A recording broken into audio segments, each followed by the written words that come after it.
पक्का मोदी जी से ये सीखें। गौ माता को बचाने की बात करते हैं और गौ मांस बेचने वाली कंपनी से 2.5 करोड़ रुपए चंदा लेते हैं, वही हालात कर रहे हैं।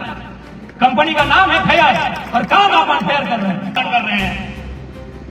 लेकिन आज इस मंच के माध्यम से यहाँ के तमाम रैयतों को हम कहना चाहेंगे, यदि प्रबंधन आपकी बात को मानती है, आपकी बातों को सुनती है, तो उसका स्वागत है, नहीं तो आने वाले दिन यह आंदोलन उग्र करने का काम करेगा।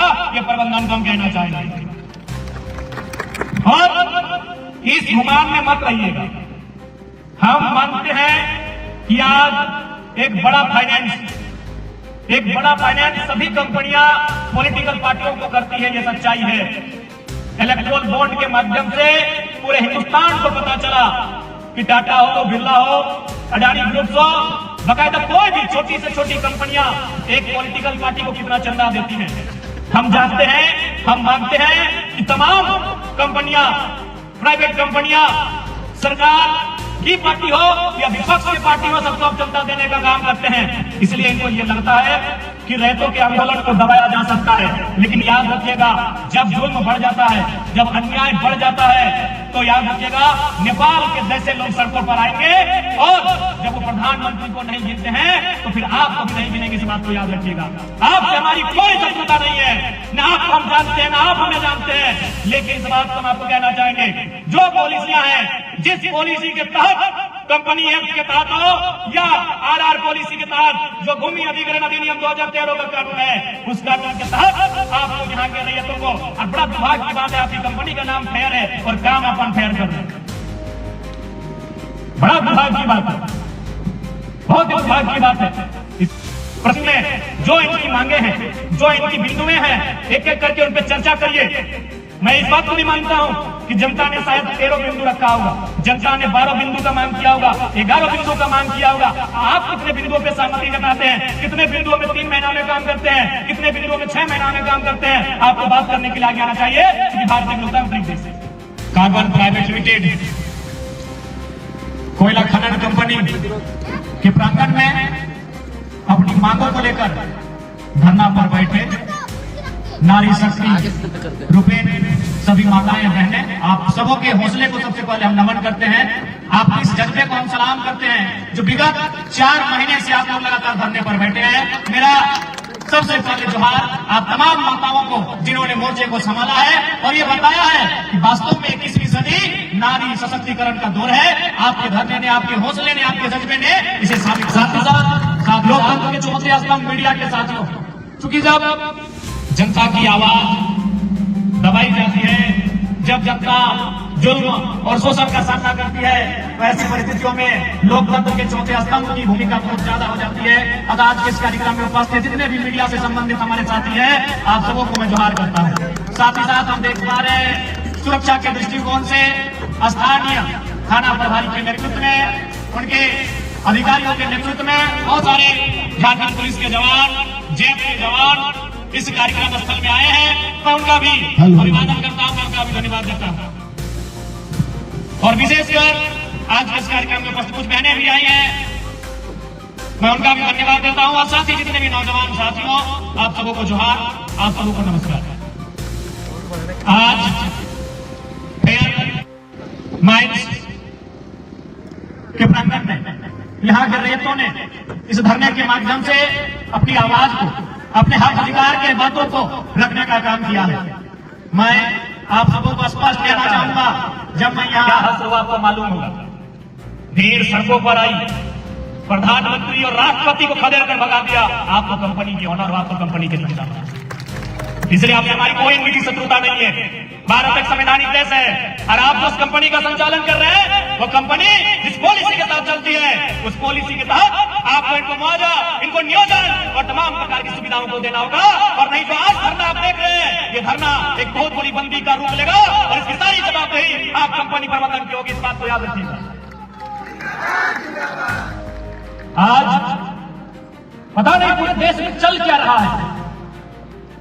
जिस देश का संविधान ये कहता है कि भारत देश of the people, by the people, for the people का देश है, जो जनता के लिए, जनता के द्वारा और जनता को चुना जाता है, जनता की सुविधा के लिए चुना जाता है। आज उस देश में ये केवल झारखंड की घटना नहीं है, ये पलामू के पड़वा की घटना नहीं है।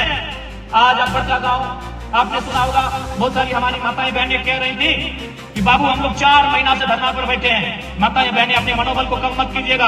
आप ही के बगल में हजारीबाग जिला है, हजारीबाग जिला में एक गोंगलपुरा नाम का जगह है, वहां की माएं बहनें 4 साल से धरना पर बैठी है, 2022 से बैठी है। मैं आपको बताना चाहूंगा, जितनी भी माताएं बहनें हैं, आप अपने मनोबल को मत तोड़िएगा। आप 4 महीने से बैठी है मेरी माएं मेरी बहनें, वह 4 सालों से बैठे हैं, 2022 से बैठे हैं। वहां एनटीपीसी और अडानी प्राइवेट लिमिटेड कंपनी है या fair carbon private limited company है। तो इसलिए ये कोई नया उदाहरण नहीं है। आज मध्य प्रदेश में वहां के आदिवासी चिता आंदोलन किए, आपने देखा वो चिता आंदोलन, एक चिता बनाया है और उसमें पूरा आदिवासी समाज जाके सो गया है। वहां भी यही मुद्दा है, जमीन अधिग्रहण का। वहां भी कंपनी के द्वारा जमीन अधिग्रहण का मुद्दा है। उड़ीसा में भी आंदोलन चल रहा है, उड़ीसा में भी आदिवासी समाज लगातार अपनी जमीन को बचाने के लिए आंदोलन कर रहे हैं। इसीलिए मैंने कहा कि पता नहीं आज इस देश को क्या हो गया। आज जो देश एक आम व्यक्ति के शासन की बात करता है, जो देश समानता की बात करता है, आज वो देश पूंजीपतियों के अधीन हो गया है। आज देश उद्योगपतियों के अधीन हो गया है। आज हर एक जगह आंदोलन किया जा रहा है। झारखंड के पलामू में चल रहे धरने को लेकर राजनीति गर्मा गई है। 4 महीने से धरने पर बैठी महिलाओं के समर्थन में आज नेता जयराम महतो मैदान में उतर आए। उन्होंने कोयला खनन करने वाली fair carbon private limited company पर जमकर हमला बोला और साफ कहा, अगर लोगों की मांगे नहीं मानी गई तो यह आंदोलन और बड़ा रूप ले सकता है।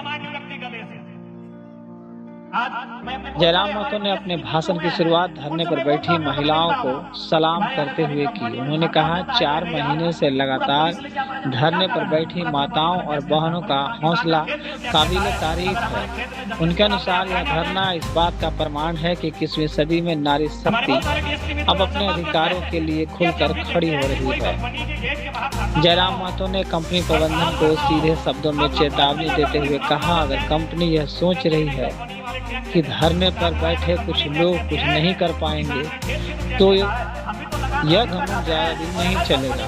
उन्होंने याद दिलाया कि महात्मा गांधी ने सिर्फ एक लाठी के सहारे अंग्रेजों को भारत से बाहर निकाल दिया था। उन्होंने कहा कि कंपनी को भूमि अधिग्रहण कानून 2013 और आरआर पॉलिसी के तहत स्थानीय लोगों को मुआवजा और रोजगार सुविधाएं देनी होंगी। अगर ऐसा नहीं हुआ तो यह धरना जल्द ही बड़े आंदोलन में बदल सकता है। जयराम महतो ने कहा कि आज सिर्फ झारखंड ही नहीं बल्कि देश के कई हिस्सों में जमीन और अधिकारों को लेकर आंदोलन चल रहे हैं। उदाहरण देते हुए कहा कि हजारीबाग में गोंदलपुरा के लोग कई सालों से आंदोलन कर रहे हैं। मध्य प्रदेश और उड़ीसा में भी आदिवासी समुदाय अपनी जमीन बचाने के लिए संघर्ष कर रहे हैं। अपने भाषण के दौरान जयराम महतो ने केंद्र सरकार और बड़े उद्योगपतियों पर भी निशाना साधा। उन्होंने कहा कि आज देश में आम जनता की आवाज कमजोर होती जा रही है और बड़ी कंपनियों का प्रभाव बढ़ता जा रहा है। उनके मुताबिक देश किसानों, मजदूरों और आम लोगों का है, किसी एक उद्योगपति का नहीं।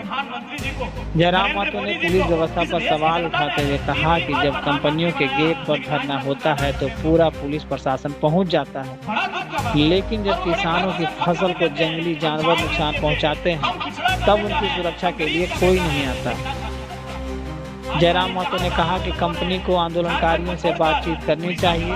उन्होंने सुझाव दिया कि कंपनी की एक टीम बने, धरना दे रहे लोगों की भी एक टीम बने और जिला प्रशासन को मौजूदगी में बैठकर समस्या का समाधान निकाला जाए।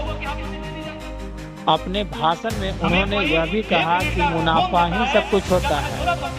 उन्होंने सिकंदर महान का उदाहरण देते हुए कहा, दुनिया जीतने वाला सिकंदर भी खाली हाथ इस दुनिया से गया। इसलिए कंपनियों को मुनाफे से ज्यादा मानवता को महत्व देना चाहिए। अपने भाषण के आखिरी में जयराम महतो ने धरने पर बैठी महिलाओं और स्थानीय लोगों से कहा, और आने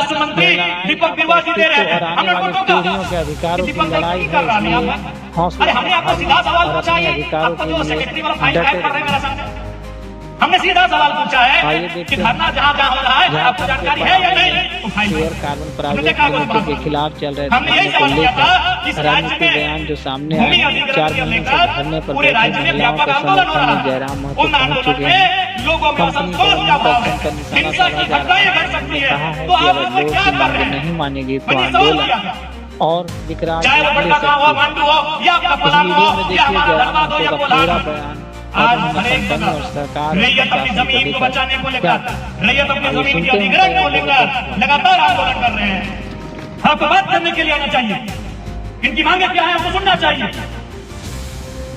इन्होंने जो जो मांग किया है आपसे, आप एक टीम बनाइए, इनसे भी एक टीम का डिमांड करिए। और जो जिला प्रशासन है, पलामू जिला प्रशासन, चाहे डीसी यहाँ के नेतृत्व करे, एसडीओ के नेतृत्व में हो या किसी प्रशासन या पुलिस के अधिकारी के नेतृत्व में मध्यस्थता में एक डिस्कशन हो, एक मीटिंग हो और उस मीटिंग के माध्यम से इन समस्याओं का समाधान करने की दिशा में आगे बढ़िए।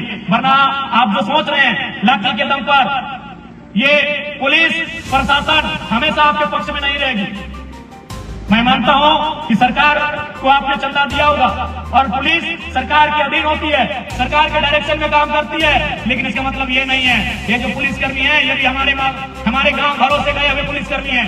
ये भी मिडिल क्लास फैमिली से तैयारी के माध्यम से यहाँ तक गए हैं। ये सख्त नाम के साथ खड़े नहीं होंगे आप, इसलिए मैं आप तमाम प्रबंधन से कहना चाहूंगा, आप अपनी टीम बनाइए।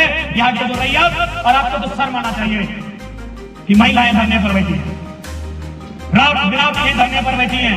उनके साथ अगर कोई अप्रिय घटना घटी, उनके साथ कोई अनोनी घटना घटी, इसकी जवाबदेही किसकी होगी? ना यहाँ लाइट की व्यवस्था है, ना यहाँ किसी प्रकार की सुविधा है, ना यहाँ किसी प्रकार की सुविधा नहीं है। खुला आसमान में महिलाएं धरनों पर बैठी हैं, यह बहुत ही शर्मसार करने वाली बात है। और इतना पूंजी कमा के कहां ले जाइएगा? आज समझ में नहीं आता है कि किसी कंपनी का पहला लक्ष्य मुनाफा ही क्यों होता है। क्या मानवता को आपने तौहीन कर दिया? क्या मानवता को आपने तार तार कर दिया? अरे मानवता की का भी ख्याल रखिए। क्या करेंगे इस देशों का? आप भूल गए स्पेन और इटली को, लोग सड़कों पर थे, स्पेन और इटली में लोग सड़कों पर थे और करोड़ों रुपए उन्होंने सड़कों पर फेंकने का काम किया और कहा कि जो पैसा कोरोना से हमें नहीं बचा सकते वो पैसा किसका? ये पैसा एक धूल बन जाएगा, इसलिए इस गुमान में मत रहिएगा। मुनाफा सुपर मानवता होता है, मानवता की बात कीजिए। और सबसे पहला मानवता तो ये होना चाहिए कि महिलाएं धरने पर बैठी। मुनाफा ही सब कुछ नहीं होता। अगर मुनाफा सब कुछ होता तो सिकंदर ये नहीं कहता कि जब मेरा जनाजा जाए तो मेरे दोनों हाथ को लेकर देना, मैंने जितना जमा पूंजी कमाया है वो मेरे जनाजे के पीछे बिछा देना, और जो लोग मुझे काढ़ा देंगे वो कोई मामूली आदमी नहीं होगा, वो सभी के सभी मेरे सेनापति होंगे, मेरे महामंत्री होंगे। क्यों कहा था उन्होंने ऐसा? इसीलिए कहा था कि दुनिया के संदेश जाना चाहिए कि जब मेरा जनाजा जाए, ये विश्व को जीतने वाला सिकंदर, आज भी हम लोग देखते हैं जो जीता वो सिकंदर, लेकिन